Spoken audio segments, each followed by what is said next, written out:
In this video, I'm going to explain to you step by step exactly how to track your Temu order. So what you're going to do firstly is to sign in into your Temu account, and then when you have done so, then you will need to select your profile picture right here. So click on it, and then as you can see, you will need to click where it says your orders right here. So select your orders. Then the step number 2 is going to be to actually click right here. If it says shipped, as you can see, then you will be able to click on view order details, as you can see.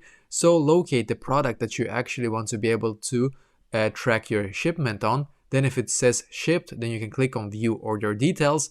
Then after that, as you can see, you can click where it says track. So click on view order details, then click on track, and make sure that this is like the specific, of course, product that you want to be able to track, so that you don't track the wrong product. So after that, you will be able to see down below in here, as you can see, what's the status of that product. You will be able to get a tracking number as well. As you can see, you will be able to see exactly who is going to deliver your package as well. And basically, this is exactly how to track your Temu order.